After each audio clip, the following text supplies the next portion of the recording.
장프로 농원의 장프로입니다. 지난번에 저희들이 꽃나무 4종을 이렇게 소개를 시켜드렸는데, 오늘은 저는 이렇게 심습니다. 그래서 식재 방법에 대해서 말씀을 드리도록 하겠습니다. 노지에서 식재하는 방법이 있고 화분에서 식재하는 방법이 있는데, 일단 저 같은 경우에는 일단 원예 상토가 한 포가 들어가고, 그리고 이거는 이제 딸기 전용 혼합 용토인데 비분이 없는 상토죠. 그래서 코코피트하고 피트모스가 50%고 펄라이트가 50%입니다. 펄라이트가 50%라는 얘기는 뭐냐면, 돌가루 있죠. 돌가루 이렇게 굉장히 고온에서 이렇게 튀긴 건데 가벼우면서 배수가 굉장히 잘 되는 그런 돌가루라고 생각을 하시면 됩니다. 밭에서 가져온 마사토거든요. 약간 황토끼가 있는, 흙이 있는 마사토를 같이 혼합을 해줍니다. 그래서 이 세 가지를 믹스를 해가지고 사용을 합니다. 마사토를 사용하는 이유는, 황토 같은 경우에 이렇게 햇빛에다가 노출하면서 키우게 되면은 아무래도 화분도 검정색이고 상토도 열을 굉장히 많이 받는 것이거든요. 그러니까 퇴비 같은 경우에는 부숙이 되지 않습니까? 안에 갇혀 있고 햇빛을 많이 받다 보면은 열을 굉장히 많이 발산을 합니다. 어린 묘목들을 식재를 할 때는 가장 중요한 건, 첫 번째는 뭐냐면 배수입니다. 배수. 그래서 아까 펄라이트를 제가 굉장히 많이 집어넣지 않습니까? 여기도 보셔도 펄라이트가 한눈에 보일 정도로 굉장히 많습니다. 뭐 굵은 마사, 중마사 이런 것들을 넣으셔도 되고, 그리고 이제 화분도 용기도 굉장히 중요한데, 최대한 배수가 많이 될수록 이렇게 중간중간에 이렇게 찢어진 거, 그리고 아래도 빵꾸난 것들을 사용을 했습니다. 이렇게 식재를 해야 그나마 배수력을 굉장히 높일 수가 있다. 한여름에 이렇게 검정색 화분에 이렇게 집어넣게 되면은 내부가 굉장히 뜨거워져요. 하지만 마사가 들어감으로써 열을 굉장히 낮춰준다 라는 말씀을 드리고 싶습니다. 그래서 지금 이쪽으로 와서 지금 한참 식재 중인데, 식재 방법을 알려드릴게요. 지금 흙을 다 채웠어요. 흙을 채우신 상태에서 물을 줍니다. 처음에 물을 주면은 아무래도 점도가 조금 단단해지잖아요. 그래서 가까이 보시면은 이런 식으로 이렇게 구멍을 냈죠. 자, 여기서 한번 볼게요. 살짝 쭉 찔러서 돌리면 구멍이 이렇게 납니다. 이런 식으로. 자, 다시 한번 해볼게요. 물을 주게 되면은 점도가 강해지다 보니까 이런 식으로 이렇게 구멍이 납니다. 다시 이쪽도 한가운데 구멍이 나죠. 그래서 이거는 핑크 오대마리입니다. 오대마리를 빼서, 가장 중요한 거는 이 분 자체가 무너지지 않아야 되거든요. 그래서 그대로 이렇게 안착 끝 이렇게 막 안 눌러 주셔도 돼요. 그냥 그대로 놓고 물만 주시면 됩니다. 이 흙이라는 거는 물로 눌러주면 되거든요. 다시 한번 해볼게요. 이 상태에서 그대로 빼셔서 안 부서지게 그대로 안착. 간단하죠? 그대로 빼셔서 간단하게 그대로 안착. 여기 끝났습니다. 이게 이렇게 식재를 하시면 될 것 같습니다. 그리고 이 상태에서 물을 주고, 너무 핑크 오대마리 같은 경우, 다른 제품들은 그나마 괜찮지만 핑크 오대마리 같은 경우는 특히 배수가 굉장히 잘 돼야 돼요. 과습으로 죽는 경우가 많기 때문에 반드시 기억해야 될 부분 몇 가지가 있는데, 그 첫 번째는 화분묘, 그러니까 화분 자체가 구멍 뚫린 화분을 무조건 쓰셔야 된다. 트리웰 포트라고 사각 화분이 있는데 그 제품도 굉장히 좋습니다. 트리웰 포트를 강력하게 추천을 해주고, 그리고 뭐 에어포트라든지 이렇게 구멍 뚫린 화분이라면은 이렇게 배수가 잘 된다라는 말씀을 드리고 싶습니다. 그리고 두 번째는, 그러니까 흙이죠. 흙의 종류를 저는 지금 다양하게 세 가지를 섞었습니다. 첫 번째는 펄라이트 함유량이 굉장히 높은 삽목 전용 상토, 무비 상토죠. 펄라이트 50%, 뭐 일반 상토 50%인 그 제품을 사용을 했고, 그리고 일반 원예 상토를 썼거든요.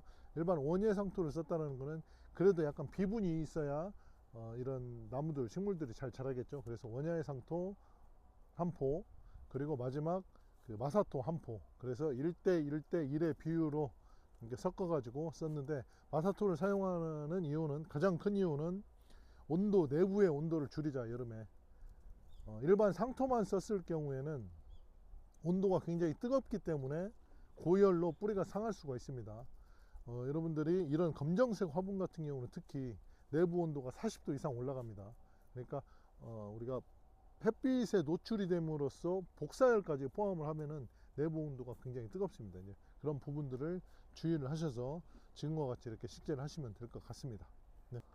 그리고 한 가지 더 덧붙여서 여러분들에게 말씀드릴 내용은 한여름에 고온 다습할 때, 특히 장마철 기간에 엄청나게 뭐 비가 많이 오고 또 해 뜨고 비 많이 오고 해 뜨고 했었을 때, 그때 많이 어린 묘목들은 많이 상합니다. 그래서 저 같은 경우에는 여기 지금 보면은 이렇게 뭐 폴대가 있는데 이렇게 차각막을 좀 씌워줍니다. 약 50%짜리 차각막을 씌워주면은 훨씬 식물들이 자라는데 도움이 많이 되더라고요. 특히 분홍설과 같은 경우에는 제가 다시 한번 말씀을 드리지만 습에 굉장히 약하고 열에 굉장히 약하기 때문에 첫 해 정도는 어떤 그런 차각막을 설치를 해주시는 것도 괜찮다라는 말씀을 드리고 싶습니다.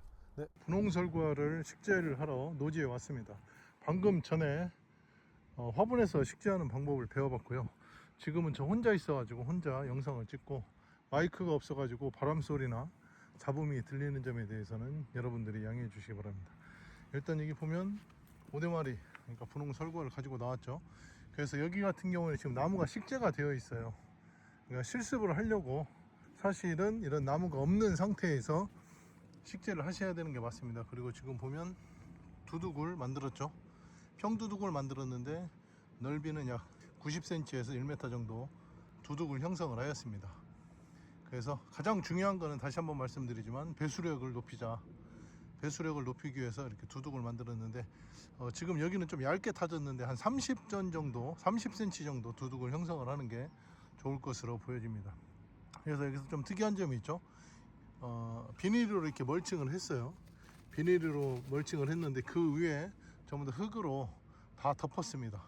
골타기 기계로 흙을 분산을 시키면서 다 덮었습니다. 분산을 시킨 이유는 한 가지, 열을 최대한 줄이자.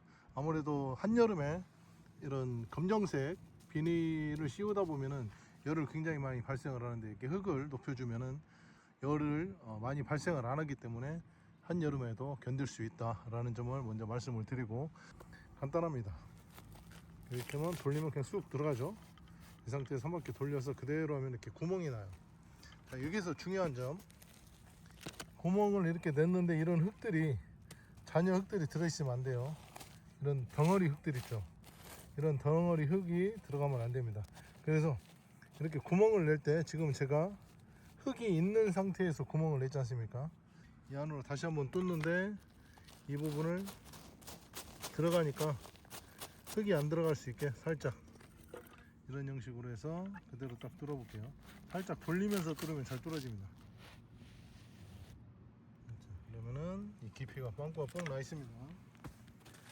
방금 전에는 이물질이 많이 들어갔는데 이 주변의 흙을 살짝 걷어내고 했더니 이물질이 전혀 들어가지 않았죠. 그러니까 이런 덩어리 흙들이 들어가지 않았죠. 그래서 이렇게 깔끔하게 구멍이 났습니다. 그래서 지금 묘목을 다시 한번 식재를 한번 해보도록 하겠습니다. 뿌리가 이렇게 돌고 있죠. 열심히 돌고 있는데 이 분이 깨지면 안 돼요. 그대로 집어넣어 주세요. 다시 흙을, 나머지 흙을, 이 고운 흙이죠. 이 흙을 그대로 다시 북주기를 한 번씩 이렇게 해주시면 끝났습니다. 굉장히 쉽습니다. 다시 하나 식재를 한번 해볼까요? 많이 걷어낼 필요 없어요. 살짝만 이렇게 걷어내 주시고 기계로 구멍을 뽕 내줘요. 그대로. 그럼 이 안에가 깔끔하죠. 이렇게 뿌리가 잘 돌아 있는 거를 분이 안 깨지게 이 안으로 그대로 넣어 주시면 돼요. 끝났습니다. 이렇게 하시고 뭐 꾹꾹 누를 필요도 없습니다. 이 상태에서 방금 떴던 흙을 이 흙으로 북주기를 해주시는 게 좋겠죠. 또 이런 것도 어디서 파냐 물어보시는데, 뭐 쿠팡이나 네이버에 찾으면 다 있습니다. 그 모종 이식기라고 검색하시면 될 것 같습니다. 이렇게 하면은 심기는 끝났죠. 자, 물을 줄 때 위에서 물을 주는 게 아니라 우리 고추 지지대 있죠. 고추 지지대로 물 호스를 연결을 해서 이렇게 푹 찔러 주세요. 이 깊이만큼 한 10cm 정도 푹 찔러 가지고 약 5초만 물을 주더라도 밑에 흥건하게 물이 굉장히 많이 분포가 되거든요. 그러면 이 친구는 물 한 번만 주면 더 이상 주지 않아도 됩니다. 왜 그러냐면 지금 흑색 비닐 멀칭을 했죠. 이 안에는 습이 항상 가득 차 있습니다. 절대 마르지 않기 때문에 이런 형식으로 식재를 하시면 좋을 것 같습니다. 네, 방금 이와 같이 식재를 하시면 될 것 같고, 이후에 관리 방법은 비교적 간단합니다. 고온일 경우에 아무래도 장마철이 지나게 되면은 6월 초부터 뭐 중순 뭐 말까지 이렇게 장마철이 시작이 되는데, 장마철이 지나고 난 다음에는 한여름이죠. 굉장히 뜨거운 날씨인데 이 친구들이 어느 정도 성장을 합니다. 이 상태에서 어느 정도 성장을 한 상태에서 뜨거운 여름을 만나게 되면은 아무래도 약간 데미지를 입을 것 같아요. 그래서 그 이후에는 여러분들 차광막이 있습니다. 50%짜리 55%짜리 차광막이 있는데, 차광막을 이후에다가 살짝 씌워주면 훨씬 좋습니다. 그래서 가을이 되면 걷어내면 되는데, 차광막을 해주시는 게 살 확률을 거의 100% 가까이 끌어올릴 수 있는 방법이다 라고 설명을 드리고 싶습니다. 아무래도 어린 묘목이고 뿌리가 연하다 보니까 그렇게 조금 약간의 보호 조치, 약간의 관리는 필요하다는 말씀을 다시 한번 강조를 하겠습니다. 그리고 이런 질문들을 많이 하십니다. 식재를 하고 비료를 뭘 주고 뭐 거름을 어떻게 줘야 되는지 라고 이렇게 질문들을 많이 하시는데, 어린 묘목들은 거름과 비료는 필요가 없습니다. 주지 마시고 이듬해에 주시면 될 것 같습니다. 이 친구들에게 비료를 주게 되면 잎이 탑니다. 그렇기 때문에 비료는 가급적이면 안 주시는 게 좋을 것 같습니다. 지금까지 장프로였습니다. 감사합니다.